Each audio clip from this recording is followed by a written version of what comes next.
ओम शांति। आज 12/1/1977 के अव्यक्त महावाक्य हैं बाबा के। बाबा ने जो टाइटल दिया, बालक सो मालिक बनने के लिए तीनों कालों का साक्षात्कार किस तरह होगा, तो बाबा ने इसको बहुत ही सारांश में वाणी को चलाया।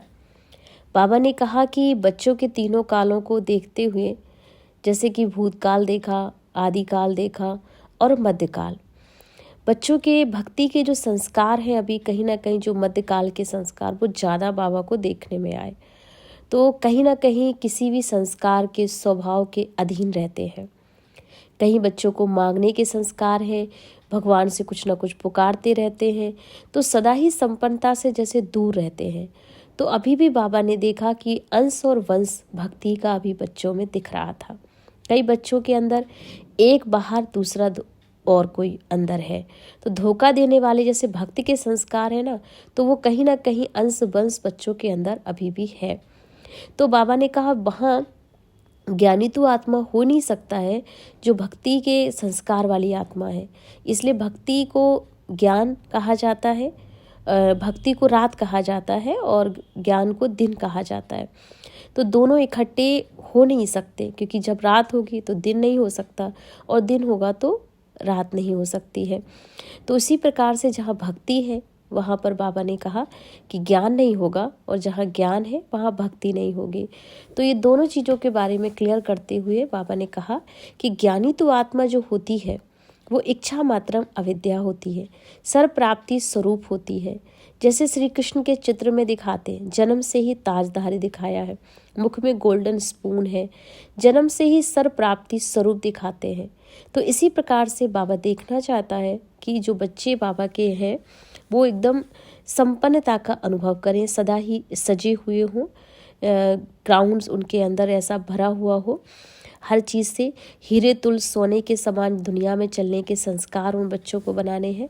तो वो कभी भी किसी से कुछ मांगने वाले संस्कार वाली आत्मा नहीं होंगे, लेकिन वो हमेशा ही देने वाले प्रकृति जीत आत्माएं होंगे। फिर बाबा ने कहा प्रकृति आपकी दासी बनेगी, आपका जीवन हीरे तुल बन रहा है। तो हीरे तुल जीवन बनाने के लिए बाबा ने कहा भविष्य का श्रृंगार इस संगम युगी श्रृंगार के आगे कोई बड़ी बात नहीं है लगेगी, क्योंकि वहाँ तो दासियाँ भी श्रृंगारती हैं। यहाँ ज्ञानदाता बाबा श्रृंगार रहा है और वहाँ आपकी दासियाँ श्रृंगार करेंगी।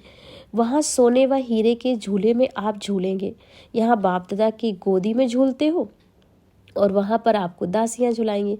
तो क्या सभी अपने चेतन चित्र को तैयार देख रहे हो? तो समय पर पर्दा खुले, दर्शन सदैव संपन्न मूर्ति का होता है, खंडित मूर्ति का नहीं होता है। इसलिए बाबा देखना चाहते हैं कि बच्चे जो है वो संपन्न मूर्ति तैयार हो गए हैं। फिर बाबा ने आगे कहा कि समय की गिनती नहीं करो कि समय आएगा तो हम बदल जाएंगे, बाबा के गुणों व स्वयं के गुणों की गिनती करो, क्योंकि अब स्मृति स्वरूप बनने का दिवस है, ना कि बाबा ने कहा स्मृति दिवस के साथ स्मृति दिवस बनने का। क्योंकि जब अब स्मृति स्वरूप होंगे और एक है स्मृति दिवस मनाना, तो स्मृति दिवस तो हर वर्ष मनाया, लेकिन अब स्मृति स्वरूप हो जाओ, अर्थात उस स्वरूप में टिक जाओ। जैसे बाबा का हम देखते हैं कि शांति स्तंभ लिखा हुआ है, वहाँ पर बना होता है, जहाँ पे power of tower, power of purity और पावर ऑफ, बाबा ने कहा वहाँ पर जो स्तंभ होता है उस पर लिखा होता है कि ऑलमाइटी पावर, नॉलेजफुल है बाबा। तो ऐसे ही बाबा ने कहा कि इस तरह से स्तंभ के आगे आपको खड़ा होना है और अपने आप को भी ऐसा स्तंभ मजबूत बना लो कि कोई भी परिस्थितियां आपको हिला ना सके। फिर बाबा ने लास्ट में कहा जो स्नेही आत्मा होगी वो कमजोरियों को कुर्बानी करने में एक सेकंड नहीं लगाएगी, क्योंकि प्यार में वो ताकत होती है जो कैसी भी बड़े से बड़ी कमजोरी सेकंड में बदल जाती है। तो अब बाबा देखेंगे कि किस किस स्नेह से बच्चे ने कुर्बानी दी है, और कुर्बानी अर्थात मोहब्बत में कुर्बानी मेहनत नहीं देती और ही ईजी होती है। तो इसलिए बाबा ने अटेंशन दिलाया कि अब मोहब्बत में मेहनत नहीं हो और दिल से अपने विकर्मों को स्वीकार करें। क्योंकि बाबा ने एक बात ज़रूर सब बच्चों में देखी कि सत्य बाप के पास सत्य ही स्वीकार होगा, बाकी सब पाप के खाते में चला जाता है, ना कि बाप के खाते में। इसलिए पाप का खाता समाप्त करो और बाप के खाते में भरो, तो पद्मों की कमाई आप प्राप्त कर सकते हो। तो ऐसे सभी विशेष बच्चों को बाबा ने याद प्यार भी दिया।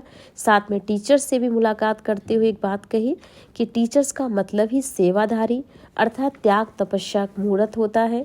और जो टीचर्स होती है वो मजबूरी से त्यागी नहीं होती है, लेकिन हर त्याग स्वेच्छा से करती है, प्यार में करती है। तो इस तरह से ऐसी विशेष टीचर्स को जो परिसर में रह करके भी हर एक बहाने से मुक्त हो, एक बाबा उनका जीवन साथी हो और सदा सेवा का भाव रखने वाली हो, ऐसी विशेष आत्माओं को याद करते हुए बाबा ने सभी को याद प्यार दिया।